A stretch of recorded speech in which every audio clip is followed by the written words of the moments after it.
लड़की का प्राइवेट इस तरीके से टांग टूटी पड़ी थी उसकी, और प्राइवेट पेट पर निगाह मेरी उसकी जब गई तो वहाँ से ब्लड निकल रहा था, चाटे बड़े हुए थे।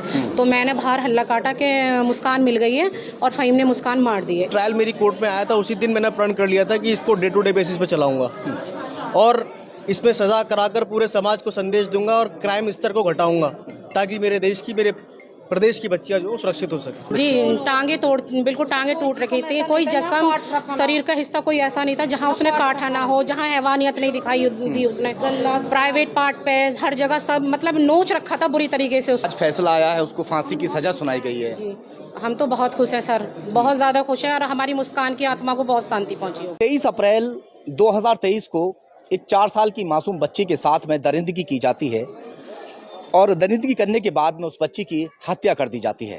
मैं इस वक्त बुलंदशहर के पॉस्को कोर्ट में मौजूद हूँ। मामला कस्बा जहांगीराबाद का है। आज दरिंदगी को फांसी की सजा सुनाई गई है। आइए परिजनों से मिलते हैं और पूरी बातचीत करते हैं। कहते हैं बुरे काम का हमेशा बुरा अंत ही होता है। एक व्यक्ति ने एक 4 साल की बच्ची के साथ में दरिंदगी की और उसकी हत्या करने के बाद में अपने बेड के नीचे उसको छुपा दिया था। आज 73 दिन में ही महज फैसला आ चुका है, उसे फांसी की सजा सुनाई गई है। परिजन यहाँ मौजूद हैं, कितने संतुष्ट हैं उनसे बात करूंगा। क्या नाम है आपका? इसके ले लो हाँ, रुखसार। क्या हुआ था और थोड़ा बताइए कैसे? जब मतलब 23 तारीख की थी, 23 अप्रैल मतलब 2023 का महीना था, और शाम को 4:45 बजे की घटना है। दरवाजे पे जब खेल रही थी 4:45 बजे, मैं उधर जा रही थी गली में, तो देखा तो बाहर बैठी हुई थी। मैं उससे ये कह गई, अरे कैसे बैठी, उसके बाल हिला के, तो वो हंस रही थी। मैं आ गई थी। फिर ये ढूंढ रही थी, मेरे मामू की लड़की मदीना, ये ढूंढ रही थी कि मुस्कान तो खो गई, उसकी अम्मी ने कहा होगा। तो ये ढूंढने लगी, तो ये मुझसे कहने लगी कि रुखसार आ जा, मुस्कान खो गई है, चल ढूंढेंगे। मैंने कहा कहाँ जाएगी, गली में से नहीं होगी। हम ऐलान लगाते हुए नई बस्ती में घूमे, तो हम दोनों ने लगाया कि फ़हीम की आदत अच्छी ना है, वो लड़कियों को और मोहल्ले से कहाँ जाएगी। तो हमने कहा चलो उसके घर में देखते हैं एक बारी, कि चलो चलते हैं। तो उसकी फैमिली जो थी सब वो ग्रिल पे लटकी हुई थी, ताला लगा लिया उन्होंने अंदर का। तो हमने कहा चलो देखते हैं पड़ोसी में, तो हमने आवाज़ दी, तो वो कह रहे हैं यहाँ क्यों आएगी। हमने की क्या पता हमारी बच्ची आ गई हो, जबरदस्ती भाई देख लन दो। तो वो किसी ने गेट नहीं खोला। फिर 11 साल का एक बच्चा था, तो अरमान, तो हमने कुदाया, उसने संकल खोली जबरदस्ती। तो हमने टॉर्च देखी, तो हम इधर घूमने लगे, देखने लगे। तो हमने कहा चलो इस कमरे में और देखते हैं। तो जैसे मैं घुसी तो उसका भैया आ गया, डॉक्टर वसीम, उसने मेरा हाथ पकड़ा। मैंने कि भैया देख लेंदे, कभी अंदर आ गई हो बेटी, कभी भाई बुखार चढ़ गया हो। ना इसमें फ़हीम है, और किवाड़ मत खोलो, वो सो रहा है। तो हमने कि देख लें देना एक बारी।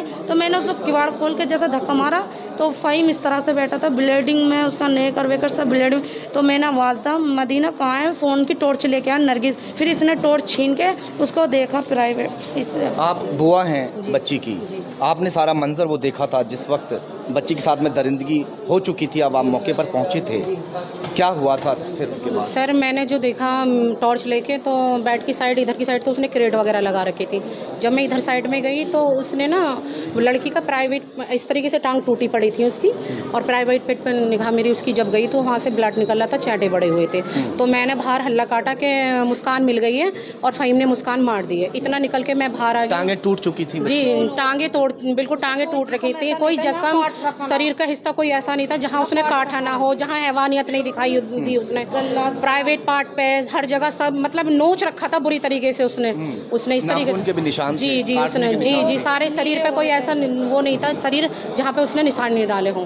हैवानियत दिखाई थी सर हमारी भतीजी के साथ। मैंने चीखा तो उसने खींचा, उसका बाप आया पीछे से, जैसे मैंने कहा मिल गई लड़की जल्दी आओ, उसने खींचा, उसका बाप तो बेहोश होगा। फिर मैंने खींच के, एक कपड़ा था वो ढक दिया, मुझसे देखा ही नहीं गया। इतने 2 मिनट हुई नहीं थी, इतने पुलिस आ गई थी।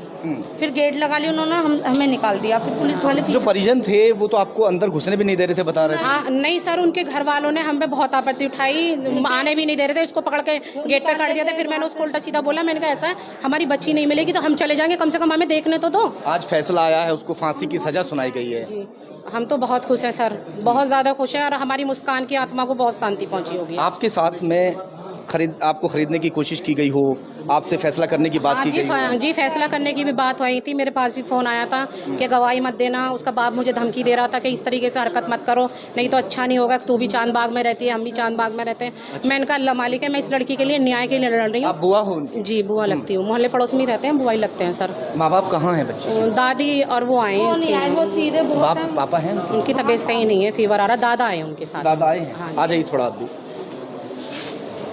आज फैसला जिस तरह से आया है, फांसी की सज़ा सुनाई गई है और महज 73 दिन में फैसला आ चुका है, आप संतुष्ट हैं? संतुष्ट से हमें बड़ी खुशी है। फैसले के दबाव दिया गया था? हाँ, दबाव दिया था। हम कौन लोग फैसले का दबाव देते थे? उसके माँ बाप देते थे। अच्छा, और आस पड़ोस के लोग? नहीं, आस पड़ोस के नहीं, वो तो हमारे सब साथ थे। आस पड़ोस के लोग सब साथ थे। ये ईद के अगले दिन की बात है ना, बासीद वाले? हाँ, 23 तारीख की 22 की बात। एक 4 साल की मासूम बच्ची अपने घर के बाहर बैठी हुई थी। उसी दौरान जो फ़हीम सामने ही जिसका मकान है, वो उसे वहाँ से चॉकलेट देने के बहाने अपने घर में ले जाता है और घर में ले जाने के बाद में उसके साथ हैवानियत की सारी हदें पार कर देता है। उसके जो दोनों टांगें थीं वो टूट चुकी थी, बुरी तरह से उसको काटा गया था, बुरी तरह से उसको डोंचा गया था। यहीं बात ख़त्म नहीं हुई, उसके बाद वो उसकी हत्या करके सारे सबूत को मिटा देना चाहता था। उस बच्ची को अपने बेड के नीचे वो छुपा देता है और इंतज़ार में था कि जैसे ही अंधेरा हो जाएगा, अंधेरा होने के बाद में मकान के पीछे एक नाला बहता है और उसी मकान के पीछे वो रास्ता भी है जिस रास्ते से वो जाकर उस नाले में उस बच्ची को बहाने की वो इंतजार में था कि रात हो जाए और बच्ची को यहाँ से बहा दूं। हैं जी, रात को ये सोच रहे थे कि नाला के घर के पीछे नाला था। हाँ। अगर जैसे रात होती उसी टाइम पे पीछे डाल देते, भगने का पूरा इंतजाम बना रखा था उन्होंने। मगर उसी दौरान तमाम जो आसपास के लोग थे, मोहल्ले वाले थे, पूरे मकान को चारों तरफ से घेर लेते हैं।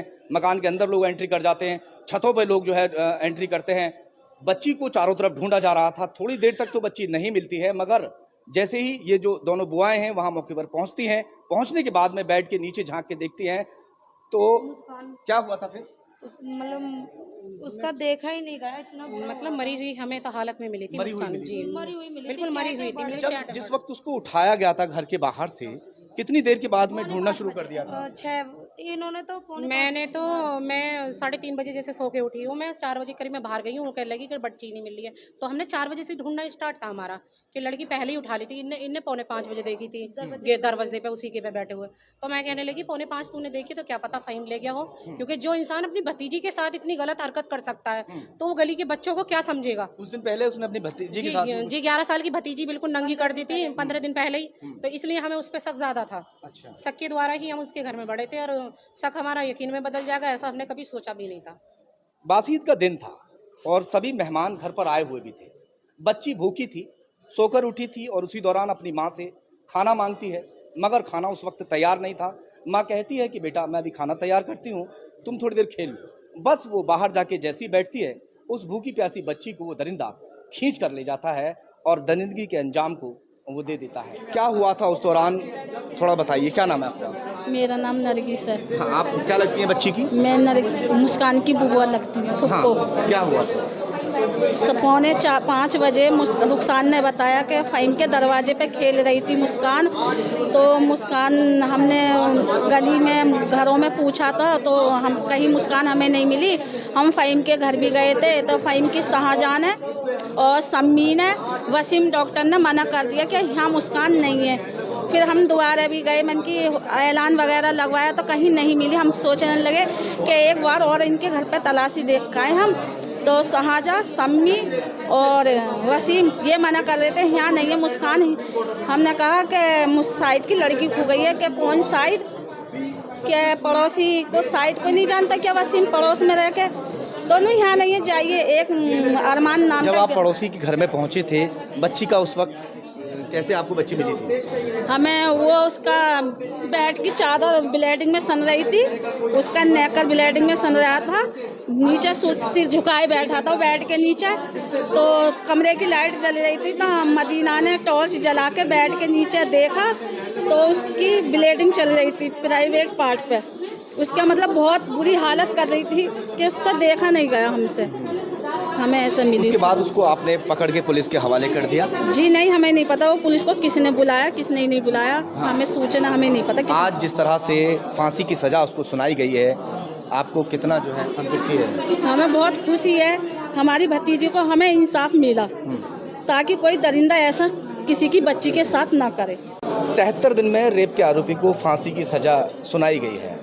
क्या कुछ आपका इसमें काम रहा और नाम वगैरह सब बता के डिटेल? इसमें मेरा नाम वरुण कौशिक है। मैं इसी कोर्ट में स्पेशल पब्लिक प्रोसिक्यूटर हूँ। इस केस की जो पैरवी थी वो मेरे द्वारा की गई थी और मेरे साथ लोग जो साथीगण थे उनके द्वारा की गई थी। इसमें 73 दिन में हम जिस दिन ये ट्रायल मेरी कोर्ट में आया था उसी दिन मैंने प्रण कर लिया था कि इसको डे टू डे बेसिस पे चलाऊंगा और इसमें सज़ा कराकर पूरे समाज को संदेश दूंगा और क्राइम स्तर को घटाऊंगा ताकि मेरे देश की, मेरे प्रदेश की बच्चियां जो सुरक्षित हो सके। ऐसी मानसिकता जो लोग रखते हैं, ऐसे जघन्य अपराध को अंजाम दे देते हैं, उन तक क्या मैसेज जाने वाला है? लोगों तक क्या मैसेज जाने वाला है? उन तक ये मैसेज जाने वाला है कि अगर किसी ने इस तरह का अपराध जो इस अभियुक्त ने किया था वो काफ़ी विभत्स था, अगर किसी ने किया तो उसके साथ यही अंजाम होगा और बहुत जल्द होगा। जल्दी न्यायालय से अगर कोई फैसला आता है तो तमाम जो पब्लिक ओपिनियन होती है उसकी न्यायालय में आस्था बढ़ती है और उसकी अपेक्षाएं बढ़ती हैं। अच्छा वकील साहब, अक्सर ऐसा होता है जो ऐसे वकील होते हैं उनको खरीदने की कोशिश की जाती है। क्या दूसरी पार्टी ने आपको खरीदने की कोशिश की हो या कोई और लालच दिया हो? कई बार इसमें मेरे सामने ऐसे प्रश्न आए थे, पर चूंकि मैं भी 2 बेटियों का पिता हूँ तो इस पीड़िता का जो मुकदमा था वो मैंने अपनी बेटी को चेहरा अपने सामने रख के तब लड़ा था। तो वकील साहब अपनी जीत के बारे में बता रहे हैं, जिस तरह से इन्होंने केस लड़ा है और आज अंजाम तक पहुंचा दिया है।